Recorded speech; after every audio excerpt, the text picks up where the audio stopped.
नमस्कार, मैं हूं अनिल वर्मा शेखर। 4 राज्यों का जनादेश आज आ रहा है और लगभग स्थिति स्पष्ट होती जा रही है। राजस्थान यहाँ कांग्रेस की सरकार थी, कांग्रेस ये राज्य अपने हाथ से, कांग्रेस के हाथ से निकल रहा है। राजस्थान में भारतीय जनता पार्टी की सरकार बन रही है। मध्य प्रदेश में भाजपा वापस लौट रही है। छत्तीसगढ़ में भाजपा की सरकार बन रही है और तेलंगाना में कांग्रेस सरकार बनाने जा रही है। ये अभी तक की स्थिति है और जाहिर सी बात है, इन प्रदेशों के चुनाव हैं, चुनाव राज्यों में होते रहते हैं, लेकिन इन चुनावों के तुरंत बाद लोकसभा के चुनाव होने हैं और बार बार ये कहा जा रहा था कि ये 24 के सेमीफाइनल हैं चुनाव। तो कुछ चीजें बहुत साफ हुई हैं इन चुनावों से, इन पर ही अभी हम चर्चा करेंगे। रिजल्ट आ रहे हैं और इन पर ही चर्चा हम लोग करने वाले हैं कि ये जो नतीजे आए हैं, कहा जा सकता है कि जिस तरह से कहा जा रहा था कि कांग्रेस मध्य प्रदेश में अपनी वापसी, मध्य प्रदेश में वापसी की बात कर रही थी और राजस्थान और छत्तीसगढ़ में जो जहाँ सरकार थी कांग्रेस की, वहाँ भी कांग्रेस समझ रही थी कि हम सरकार में वापस आएंगे। अशोक गहलोत को एक बड़ा स्तंभ माना जा रहा था, लेकिन वहाँ जो आपसी विभाजन था, जो स्थितियां थी, वो शुरू से काफी कष्टदायक लग रही थी। तो 2-3 चीजें बहुत साफ हो गई हैं। एक तो जो मोदी मैजिक है, वो मोदी मैजिक बरकरार है और योजनाएं हैं केंद्र सरकार की, इनको लेकर के भी कई तरह के दुष्प्रचार होते रहते हैं, लेकिन उन दुष्प्रचारों का भी कोई असर आम आदमी पर पड़ता नहीं और वो योजनाएं, गरीब कल्याण की जो योजनाएं हैं, वो निश्चित रूप से लोगों में बैठ गई हैं और इन्हीं पर चर्चा करेंगे। फिलहाल 2 हिस्सों में चर्चा हम लोग करेंगे। पहले हम चर्चा करेंगे उन्हीं गरीब कल्याण योजनाओं की और दूसरे हिस्से में चर्चा करेंगे इस चुनाव में समाजवादी पार्टी के रोल की। और ये 15-15 मिनट के चक्र होंगे, पर बारी बारी से हम लोग बात करेंगे। तो गरीब कल्याण योजनाएं जो भी हैं, उनको लेकर के कई तरीके के प्रचार हुए और खासतौर से इस चुनाव से पहले जो प्रधानमंत्री अन्य योजना है, 31 दिसंबर को समाप्त हो रही थी, 1 साल के लिए लागू की गई थी पिछले साल, और चुनाव के दौरान प्रधानमंत्री ने उसे 5 साल के लिए बढ़ा दिया। ये गरीब कल्याण अन्न योजना ऐसी योजना है जिससे जो महंगाई का नारा है, जो महंगाई का प्रचार है, वो बेअसर होता दिखता है। जिस तरह से आम आदमी के घर पर इस योजना के तहत गेहूं और चावल पहुंचते हैं निःशुल्क, फ्री में, उससे जो महंगाई का नारा है कांग्रेस का, विपक्ष का, उस महंगाई के नारे का कोई असर आम आदमी पर दिखता नहीं। इसी तरह से और योजना है, उज्ज्वला योजना है। उज्ज्वला योजना में भी बहुत प्रचार किया गया कि साहब लोग सिलेंडर लेने के बाद में सिलेंडर भरवा नहीं पाए, तो उसका भी इलाज, उसका भी तोड़ ढूंढा गया कि अभी 200 रुपये सब्सिडी बढ़ा दी गई उस योजना में, और प्रयास यही कि चुनाव से पहले इस योजना की जो बदनामी है वो बच जाए। तो इसी पर हम चर्चा करेंगे। आप सब ज्यादा जानकार है कि क्या इन चुनावों में जो भाजपा को ऐतिहासिक जीत मिली है, खासतौर से राजस्थान और छत्तीसगढ़ को लेकर के, जिसके बारे में कई एजेंसियां भी कहती थी कि राजस्थान और छत्तीसगढ़ में कोई कांटे का संघर्ष है और भाजपा के लिए जीतना आसान नहीं है, लेकिन शुरू से ही जो रुझान प्राप्त हुए, वो रुझान भाजपा के पक्ष में रहे और फिर वो रुझान फिलहाल बदल नहीं पाए। और अब वही स्थिति चल रही है कि 8 राज्यों में मतगणना हो रही है। उन 4 राज्यों में से 3 में भाजपा सरकार बनाने जा रही है। मध्य प्रदेश की बात करें तो वहाँ भी स्थिति बम्पर जीत चल रही है भारतीय जनता पार्टी की। राजस्थान में भी बड़े बहुमत की ओर बढ़ रही है भारतीय जनता पार्टी। तो ये जो स्थिति है उससे कांग्रेस की जो है, कांग्रेस और खासतौर से राहुल गांधी की जो भारत जोड़ो यात्रा के बाद में एक स्पीड बनी थी, निश्चित रूप से उस पर कहीं ना कहीं थोड़ा सा अवरोध लगने की स्थिति बनेगी। और इसके तुरंत बाद खासतौर से उत्तर प्रदेश की बात हम करें, क्योंकि चुनाव तो इन 4 राज्यों में मतगणना हुई है, लेकिन उनका उसकी सारी ताकत, उसकी सारा असर उत्तर प्रदेश में पड़ने वाला है। विवेक जी, क्या लगता है कि इस चुनाव में जिस तरह से कांग्रेस ने 2 सरकारें अपनी गंवाई हैं और सरकार गंवाने के बाद में अभी कोई बहुत रास्ता साफ नहीं लगता है कि जो लोकसभा चुनाव है, उस लोकसभा चुनाव में जाने से पहले जो नारे थे जिनके ऊपर आपको लगता था कि जनता हमारा साथ देगी, महंगाई, बेरोजगारी जैसे नारे, इन नारों का कोई खास असर लोगों पर नहीं हुआ है। और मोदी जी का जो मैजिक है, मोदी जी का जो जादू है, वो बरकरार रहा है। हम ये भी कह सकते हैं कि जो जिस तरह से पिछले चुनाव में चौकीदार चोर है नारे की प्रतिक्रिया हुई थी, लोग मोदी जी के बारे में कुछ सुनना नहीं चाहते। अब भी आज की तारीख में भी किसी तरह के अपशब्द सुनना नहीं चाहते, चाहे वो राहुल गांधी द्वारा विदेश में कही गई बातें हों, चाहे अपने देश में कही गई बातें हों। वो उस स्थिति में लगता नहीं कि कोई बदलाव आया। क्या लगता है विवेक जी, इस पूरे जो अभी तक के नतीजे हैं उनको देख करके क्या लगता है, कांग्रेस कहीं गलती कर रही है या कौन सी ऐसी चीज है जो भारतीय जनता पार्टी के लिए फायदेमंद साबित हो रही है?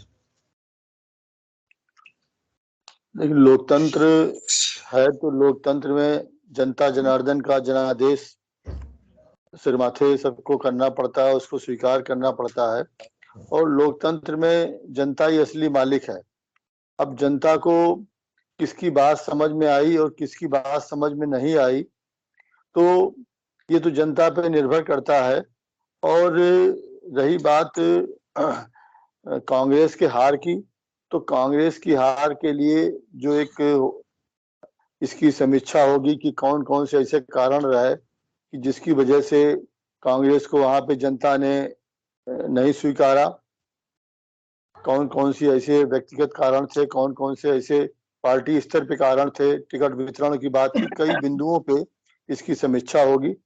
और दूसरा, आप कह रहे हैं कि मोदी का मैजिक, तो इसे एक मोदी का मैजिक कहें आप, या कहें कि ये चुनाव भी भाजपा ने अपनी कार्यशैली के अनुसार ही लड़ा, मुद्दों की कहीं बात ही नहीं थी।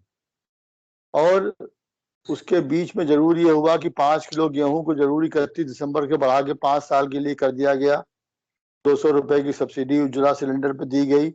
ये चीजें चुनाव के दरमियान करी गई, लेकिन चुनाव आयोग ने संभवतः इनको अभी संज्ञान में नहीं लिया शायद है वोटरों, लेकिन वहां की जहां जनता चुनाव हो रहे थे वहां की जनता ने जरूर संज्ञान में लिया। तो आप देखिए कि भाजपा की ये जीत पूरे तरीके से आप कह सकते हैं कि ये एक जनता को जो एक लब्बो लुआब सब जो बाग दिखाने की जो भाजपा की नीति है और जो कार्यशैली है चुनाव में, ये उसकी जीत हुई है। कोई आप योजनाओं में आप बात 5 किलो गेहूं की बात आप की छोड़ दीजिए। 5 किलो गेहूं का अगर आप देखें तो निसंदेह इसको बहुत बड़ा इसका असर हमारे गांव में पड़ा है। ये अलग बात है कि 5 किलो गेहूं से जीवन नहीं पार होता है, लेकिन एक अभी आदमी को सोचने की 5 किलो मिल रहा है और हमारे जो खेत से आ रहा है तो हमें कठौता नहीं खोलना पड़ता अपना, इसी से काम चल रहा है। तो ये एक कारण, बहुत बड़ा कारण है ये। और जिसको सही समय पे मोदी सरकार ने और प्रधानमंत्री ने घोषणा करके इसको विस्तार दिया 5 साल के लिए, और उसका उनको लाभ मिला। और दूसरा देखिए कि अगर मुद्दे की बात करें तो आज मुद्दों पे अगर चुनाव होते तो शायद जनता जनार्दन का परिणाम इससे दूसरा हो सकता था, लेकिन जनता को मुद्दों से दूर रख के जनता को फिर उसी तरीके से एक और बातों से और लब्बो लुआब दिखा के और तरीके से जनता को गुमराह करने की कोशिश करी गई। और मुद्दे की बात कहीं जो मूलभूत समस्याएं थी उनकी कहीं बात ही नहीं हुई। तो इस रिश्ते में क्या हुआ कि जो योजनाएं चल रही थी उनका भी असर नहीं जनता पे आ पाया।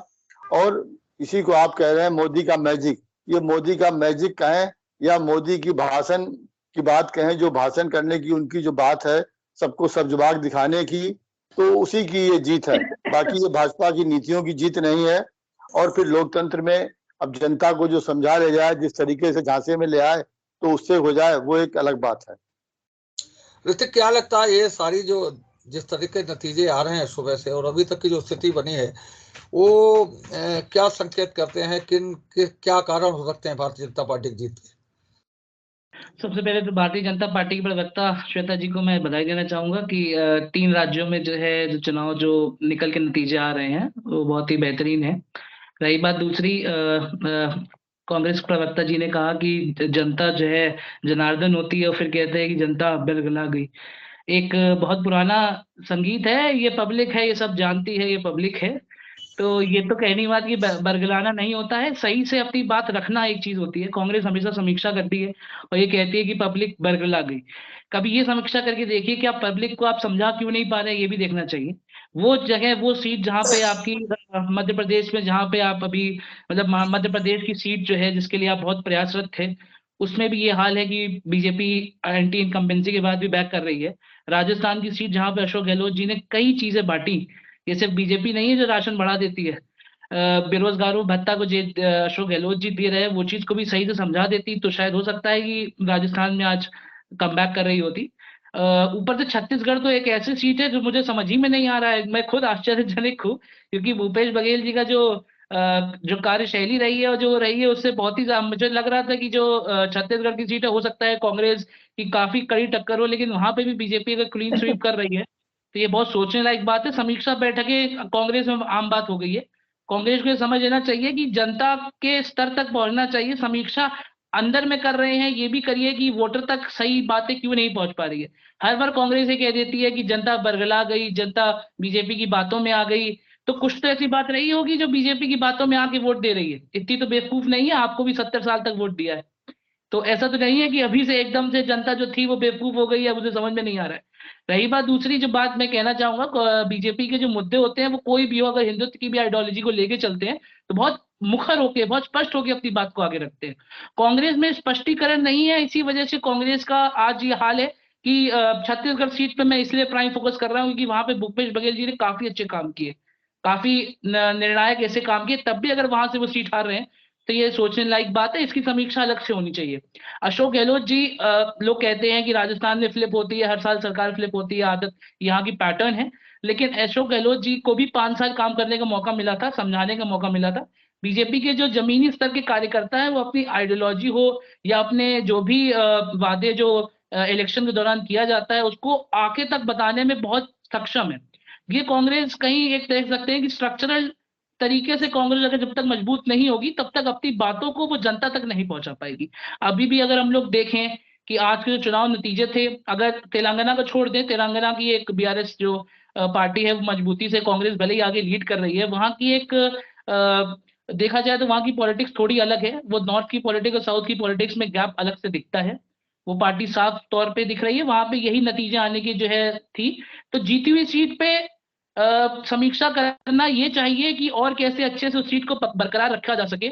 इसकी समीक्षा चुनाव से बाद नहीं, चुनाव से पहले होनी चाहिए।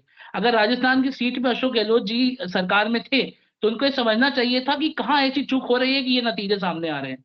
तो ये चीज के लिए तो मैं कांग्रेस को कहना चाहूंगा, समीक्षाएं बहुत कर रहे हैं, 24 करीब आ गया है। समीक्षा बैठक में कुछ ठोस निर्णायक अगर कुछ नतीजा निकले तो ठीक है, वरना समीक्षाएं तो काफी हद तक चलती चली जा रही हैं। कल मिजोरम के आने वाले चुनाव है, आने वाले चुनाव में मिजोरम का जो है रिजल्ट आएगा। लेकिन आज के जो 4 रिजल्ट आए हैं उसमें कांग्रेस अगर तेलंगाना में जीत रही है तो वहां की पॉलिटिक्स की वो बात रही, अपनी 1-2 सीटें, प्रमुख सीटें खो रही है, ये सोचने लायक बात है। और छत्तीसगढ़ में तो बीजेपी के लिए तो मैं अलग से बधाई देना चाहूंगा कि छत्तीसगढ़ में बीजेपी का जो परफॉर्मेंस रहा है वो काफी अच्छा रहा है। तो 24 के लिए रास्ता क्लियर है। अभी भी मैं कह रहा हूं अगर इंडिया गठबंधन क्लियरली अपनी बात तो रख पाए तो ये पब्लिक है, ये सब जानती है, तो सही से समझा पाए तो शायद पब्लिक में कुछ असर पड़े। अभी मैं कहीं एक रिपोर्ट देख रहा था, उसमें लिखा था सिर्फ मोदी जी अगर किसी कॉन्स्टिट्यूंसी में जाते हैं तो वहां पे 10% वोट शेयर बढ़ जाता है। अगर मोदी का मैजिक है तो मोदी का मैजिक किसी वजह से है ना। ऐसे तो नहीं है कि मोदी जी ने बिना कि एक पर्सोना है उनका, एक उनकी एक छवि है कि कहीं जाते हैं अगर वो अपने दम पे एक पार्टी चला रहे हैं, तो ये कमी कांग्रेस में क्यों आ रही है? कांग्रेस में निरे नेता हैं, अनेकों नेता हैं जो इस छवि को रख सकते हैं, लेकिन कांग्रेस को अब थोड़ा खुले समाज में देखना चाहिए और ऐसे नेताओं को पब्लिसाइज करना चाहिए जो अपने नियमों और अपने वादों को सही से रख पाए। सिर्फ मोदी ही मैजिक नहीं है, 24 का चुनाव है, ये सोचने लायक ये समीक्षा है, सेमीफाइनल कह रहे हैं इन चुनाव को, तो सेमीफाइनल में हार के फाइनल में जीतने की तैयारी के लिए समय कम रहता है। हाँ श्वेता जी, क्या लग रहा है सब जीत के पीछे? सबसे पहले भाई साहब आप सबको बधाई, ऋतिक जी बहुत बहुत धन्यवाद। और ये जीत हुई है हमारे भरोसे की, विश्वास की। देश में एक ही गारंटी चल रही है और वो है मोदी जी की गारंटी। और सिर्फ ये कुछ मुद्दे जो इस चुनाव से पहले बहुत बड़े करके लाए गए थे सामने, उनको जनता ने नकारा है। जिसमें सबसे बड़ा, जिसको विपक्ष मुद्दा मानता है, हम उसको अपना आस्था और सांस्कृतिक विरासत और कहना चाहिए अपना आधार मानते हैं। राम जन्मभूमि, जिसपे आज मंदिर का निर्माण हो रहा है, जनता हमारे साथ आई है। इसको जातिवाद के मुद्दे से टकराने की कोशिश की गई थी और भी बहुत सारी चीजें की गई थी, लेकिन जनता ने उन सबको नकारते हुए हम कमल के फूल पर जो मोहर लगाई है, उससे पता चलता है कि जन जन का विश्वास राम के साथ था, है और हमेशा रहेगा। ये मुद्दा नहीं है, यह आस्था है, ये प्रतीक है हमारा भारतीय होने का। और रही बात भाई साहब, एक बात मैं और स्पेशली कहना चाहूंगी कि ये भी भाजपा की विजय है, हमने बरगलाया नहीं है। इस पूरी जीत में महिलाओं का एक बहुत बड़ा योगदान रहा है। महिलाओं को एक शक्ति के रूप में उभारा है भारतीय जनता पार्टी ने। चाहे आप मध्य प्रदेश की लाडली बहना योजना देख लीजिए, चाहे मतलब जहां भी है, महिलाएं एक बहुत बड़ी वोट शक्ति बनके उभरी हैं। तो सिर्फ ये कह देना कि मोदी जी बरगला के वोट ले रहे हैं, भाई साहब ये परिस्थितियों से इसे कहना चाहिए ना कि नजरें चुराना हो गया। हम जो है, हम आपको मैं क्या बताऊं, मैं भाजपा कार्यकर्ता हूं और हमारे यहाँ कोई श्रेष्ठ नहीं है, हमारे यहाँ सब बराबर है संगठन में। आजकल जो काम चल रहा है तो वो हम भी कर रहे हैं, एक साधारण कार्यकर्ता भी कर रहा है, तो एक मुख्यमंत्री भी कर रहे हैं और हमारे प्रधानमंत्री जी भी कर रहे हैं। इसी के लिए हम 5 साल मेहनत करते हैं, तब जाकर 5वें साल एक नतीजा जैसा आज आया है वैसा आता है। हमारे यहाँ वन मैन शो नहीं है, हम संगठनात्मक रूप से कार्य करते हैं और अपनी बात, अपनी योजनाओं को जनता तक पहुंचाते हैं। तो वो भरोसा, वो विश्वास एक बार फिर जीता है, भाजपा की जीत के रूप में आप सबके सामने आया है। और तेलंगाना में भी हम पीछे नहीं है, तेलंगाना में भी हम अच्छा कर रहे हैं, पहले की अपेक्षा हमने बहुत आगे आगे हम बढ़े हैं। और जहां तक मेरा भरोसा है कि मणिपुर में जो हो रहा है, वहां पर भी हम सीधे है नहीं, अलायंस में है, तो हमसे समर्थित वो भी आगे, उसका भी अच्छा एग्जिट पोल आ रहा है। मैं सिर्फ जीत का श्रेय नहीं बता रही हूँ, मैं दोनों पार्टियों का वो भी बता रही हूँ कि जो जहां पे हम थोड़ा पीछे हैं उसको भी मैं बता रही हूँ। तो ये हमारे कुशल नेतृत्व, भरोसे और संगठनात्मक ढांचा जो हमारा है उसका प्रतीक है, उसकी जीत है और भारतीय लोगों की जीत है। ये एक चीज ये तो बहुत स्पष्ट हो गई कि अब चुनाव के लिए 12 महीने और 365 दिन तैयारी चाहिए, जो जिस तरह से भारतीय जनता पार्टी तैयारी करती है। कोई सीजनल तैयारी या चुनाव आने से महीने 15 दिन पहले तैयारी, वो जनता उसको स्वीकार नहीं करती और वही सब टिप्पणियां करती है जो लोग सुनते हैं। अब खासतौर से समाजवादी पार्टी की बात करें, समाजवादी पार्टी अपने उत्तर प्रदेश की स्थिति तो सुधार नहीं पा रही। समाजवादी पार्टी ने मध्य प्रदेश में दखल शुरू कर दिया, वहां उसकी कोई तैयारी नहीं थी, कोई उसका कोई जनाधार नहीं था, कोई संगठन नहीं था, तो उसके बाद में उन्हें हिस्सेदारी चाहिए थी। और एक गठबंधन जो शैशव काल में था, जिसका कुछ दिन पहले जन्म हुआ था, उसमें उसको तोड़ने के लिए कहना चाहिए कि, और सीधे सीधे बात अखिलेश यादव ने भाषणों में कोई डुका छिपा के बात नहीं, उन्होंने सीधे सीधे कहा कि कांग्रेस को वोट मत दीजिए। अब कांग्रेस को वोट मत दीजिए और अब लोकसभा चुनाव में कांग्रेस को वोट दीजिए, तो ये दोनों चीजें लोग कैसे स्वीकार करेंगे, कैसे गले से है। और अभी 2 दिन पहले अखिलेश यादव ने विधानसभा में, उत्तर प्रदेश विधानसभा में कहा कि जो जनगणना कराने की बात चल रही है, पिछड़ों की जनगणना कराने की बात चल रही है, उसे रोकने का काम कांग्रेस ने किया था। कांग्रेस को कहा, जब कांग्रेस से जब अखिलेश यादव को इतना विरोध है तो वो इंडिया गठबंधन में कैसे चल पाएंगे। तो निश्चित रूप से मध्य प्रदेश में जो नतीजे आए हैं, कांग्रेस को जिस तरह से पीछे रहना पड़ा है, वो नतीजे उसमें कहीं ना कहीं समाजवादी पार्टी का बड़ा रोल है। और समाजवादी पार्टी खुद भी बहुत कुछ कर नहीं पाई है। एक सीट पे बता रहे हैं कि कहीं को आगे चल रहे हैं, एक विधायक था भी उनका पहले, तो बहुत कुछ हासिल भी नहीं कर पा रहे। लेकिन वो जो गठबंधन है, वो जो पुराना राग है कि तीसरी ताकत, तीसरी शक्ति, वो सारी चीजें हमेशा पहले भी फेल रही हैं और इस बार भी फेल रही हैं। और खासतौर से इस गठबंधन से पहले जो समाजवादी पार्टी का रोल रहा है, वो गठबंधन के हित में तो नहीं कहा जा सकता। क्या लग रहा है विवेक जी? समाजवादी पार्टी ने जिस तरह से सीधे सीधे बात कही कि कांग्रेस को वोट मत देना, कांग्रेस धोखेबाज है, ये सब चीजें हैं, और 2 महीने बाद आप भाषण बदल लेंगे, कैसे रिकॉर्ड बदल लेंगे, इसका कहीं ना कहीं असर पड़ा और इसका ही खामियाजा कांग्रेस को उठाना पड़ा। देखिए, बिल्कुल अनिल जी, बात सही है। अभी जैसा कि डिबेट में बात भी सामने आई कि राजस्थान में और छत्तीसगढ़ में शायद पूरे देश को यकीन था कि जिस तरीके से वहाँ योजनाएं और कार्यक्रम चल रहे हैं, तो वहाँ पे कांग्रेस की वापसी होनी चाहिए। और मध्य प्रदेश की बात रही तो वहाँ पे भी ये अनुमान था, लेकिन ये अनुमान क्यों जनता के सामने फेल हुए, यही समीक्षा का विषय है। उसमें समाजवादी पार्टी का भी एक, जो आप कह रहे हैं, विस्तार से बताया आपने, ये भी काफी हद तक ये भी जिम्मेदार चीजें हैं ये। तो इन्हीं सब चीजों का समीक्षा में सब बात होगी। लेकिन ये बात तो तय है कि राजस्थान या छत्तीसगढ़ में जो हमारी नीतियां थी वो सही थी, उनको आपने भी स्वीकारा। और जो मध्य प्रदेश में जिस तरीके से वहां पे भ्रष्टाचार था, उस भ्रष्टाचार को जनता ने नहीं उतना गौर किया, तो वहां भी कहीं न कहीं हमारी कमी रही, चाहे समाजवादी पार्टी को लेके रही हो। 50 सीटों करीब प्रत्याशी उन्होंने लड़ाए थे, और जिस तरीके से उन्होंने बात करी वहां पे, तो उसका भी, तो ये सब चीजें समीक्षा की हैं, जो कि शीर्ष नेतृत्व बैठ के समीक्षा करेगा। और इस समीक्षा वाली है भी, क्योंकि अभी 2 दिन बाद फिर हमें 24 के समर में उतरना है। तो ये सब कारण जरूर देखे जाएंगे कि हमारे अच्छे कार्यक्रम, अच्छी नीतियां जो 5 साल रही, या जो औरों की जो गलत नीतियां थी, भ्रष्टाचार था, लेकिन जनता ने क्यों उसको दरकिनार किया, ये सब बातें एक समीक्षा की हैं।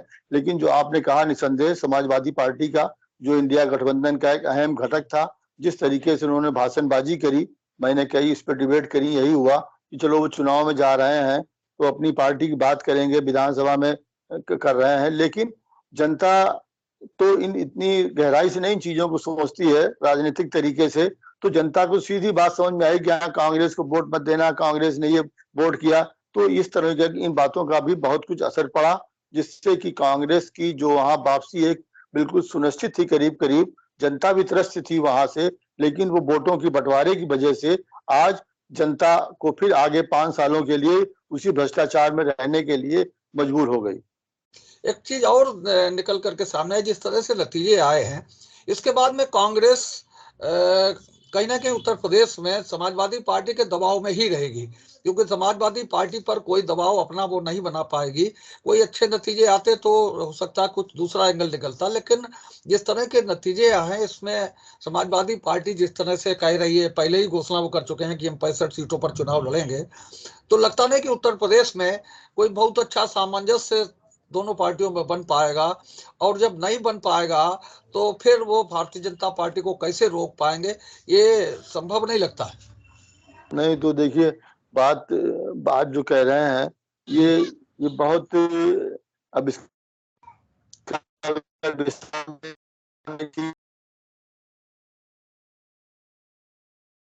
हाँ ऋतिक,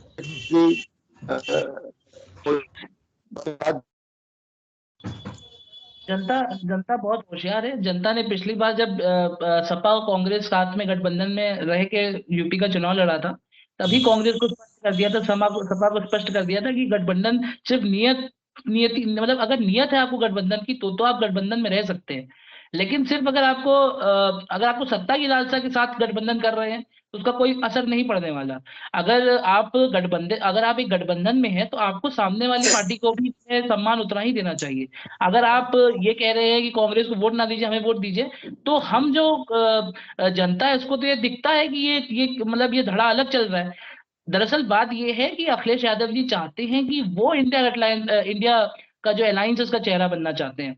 वो ये नहीं चाहते कि कांग्रेस साथ आगे बढ़ा जाए, वो कितना भी कह ले, वो ये चाहते हैं कि अगर यूपी में भी सीट शेयरिंग हो तो उनका दबाव बना रहे, क्योंकि वो तो कांग्रेस में मिलकर अपने घटक को नहीं करना चाहते। प्रधानमंत्री के लिए नाम उनका लिए जाने लगा है, मंत्री के लिए नाम लिया जाने लगा। यही सोच के देखिए, अगर कांग्रेस समाजवादी पार्टी जो राष्ट्रीय स्तर की पार्टी नहीं है, क्षेत्रीय स्तर की पार्टी, अगर उसका भी प्रधानमंत्री कैंडिडेट होने लगा है तो इंडिया गठबंधन में क्या चल रहा है? वो एक बहुत पुराना गजल है, उसमें कहते हैं वो हम सफर था, हम नवाई न थी, धूप छांव का मौसम था, जुदाई न थी।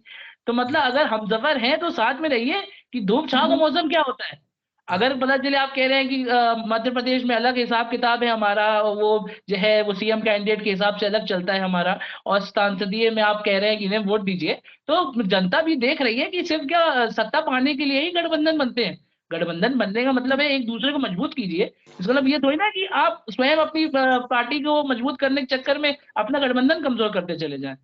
ये तो अब चले विवेक अंकल अभी आए तो उनको मैं फिर बताना चाहूंगा कि जो समाजवादी पार्टी और कांग्रेस का है वो यही चल रहा है कि वो हम सफर था मगर उससे हमनवाई न थी। हम सफर तो है दोनों, समाजवादी पार्टी और कांग्रेस साथ चल रहे हैं बीजेपी को लड़ने के लिए, आपस में हमनवाई नहीं है। धूप छाव का मौसम इनमें अभी भी रहेगा और जुदाई नहीं होने वाली। कांग्रेस चाहती ही नहीं खटक टूटे। कांग्रेस को अपनी अपनी जो है, कांग्रेस को सच बात यह है, इंडिया गठबंधन में अपनी एक पहचान बनानी चाहिए, और जो घटक उनसे, जो दल उनसे जुड़ना चाहते हैं, उन्हें मुखर होकर स्पष्ट कह के बताना चाहिए। अगर आप एक दल है, मैं ये नहीं कह रहा कि कांग्रेस को इंडिया गठबंधन का चेहरा बनाना चाहिए, लेकिन अगर कोई गठबंधन में है तो इक्वल उन दोनों की इज्जत होनी चाहिए ना। ये तो नहीं है कि समाजवादी पार्टी के प्रवक्ता कुछ कह रहे हैं, राष्ट्रीय स्तर के नेता कुछ कह रहे हैं, जिला स्तर के नेता कुछ कह रहे हैं, और कांग्रेस कह रही है कि वो आप समझ नहीं पा रहे, जनता समझ नहीं पा रही है, यहाँ ऐसा है वहां वैसा है। तो जनता को ये तो बात है कि स्पष्टीकरण तो इंडिया गठबंधन में अभी तक नहीं है। 24 को चुनाव आ गया, न जाने कब बताएंगे कि किस बेसिस पे मुद्दा लड़ने वाले हैं, और ऐसे लड़ते रहेंगे तो फिर वही बात होगी कि आपस में जो है बंदर रोटी खा गया, और मैं कहना नहीं चाहूंगा आप आपस में रोटी बांटते रहे, तो ये तो कोई वो थोड़ी ना रहेगी इधर दो उधर दो ये करते रहो। हाँ तो केवल टी पार्टी तक सीमित रही, जब तक की जो बैठकें हाँ, हैं उसका तो यही असर माना जाए कि वो सब टी पार्टी तक सीमित रही, अपने खा पी करके लोग चले आए और ना कोई नतीजा, हाँ ना कोई कहते नतीजा नहीं, निकला, ना कोई एजेंडा तय है, ना कोई नेता तय है, और उसी का नतीजा ये हुआ इस चुनाव में कि गठबंधन अलग रखा रहा और कांग्रेस को बुरी तरह से हार का सामना करना पड़ा। क्या लगता है बताइए?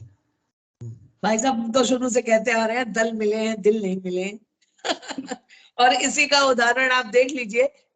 मतलब चुनाव उधर चल रहा था और यहाँ अखिलेश जी कह रहे हैं कि कांग्रेस को मत वोट देना, वो बहुत चालू पार्टी है। और चलिए ये सब हुआ तो हुआ, अभी भी जस्ट 1-2 दिन हुए हैं, उनका एक ट्वीट आया था कि हम कहीं सब जगह हमारी इच्छा है कि सब जगह कांग्रेस जीते, लेकिन मध्य प्रदेश में कांग्रेस हार जाए। मतलब भाजपा और सब जगह हार जाए लेकिन मध्य प्रदेश में भाजपा जीत जाए। मतलब जैसे क्या जनता को समझते हैं, ये कह रहे जनता को गुमराह कर दिया भाजपा ने। हमें तो लगता है जनता को ये नहीं समझ पाए हैं कि जनता क्या है। आप कह रहे हैं हमारी कांग्रेस से लड़ाई भी है, और आप कह रहे हैं कांग्रेस को वोट भी मत दो, और फिर आप अलायंस भी कर रहे हैं।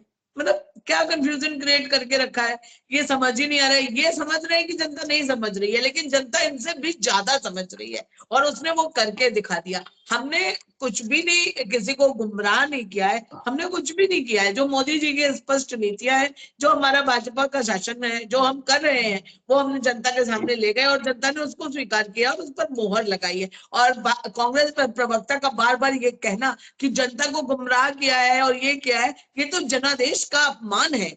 हमें भारी बहुमत मिल रहा है, अगर आप बार बार ये बात कह रहे हैं तो ये आप जनादेश का अपमान कर रहे हैं, और जो लोकतंत्र का आधार है आप उसी को नहीं मान रहे हैं। देखिए भाई साहब, मेरी तो स्पष्ट बात, खुले शब्दों में मैं कह रही हूँ कि आपको अपनी बॉसगिरी छोड़नी पड़ेगी, जन सामान्य के बीच में आना पड़ेगा। और ये मैं ही नहीं कह रही हूँ, या आपने हमारे ऊपर इल्जाम लगाया था कि हम लोग ज्योतिरादित्य सिंधिया को पीछे से बहुत पुशअप कर रहे हैं, और ये भी एक फैक्टर रहा है।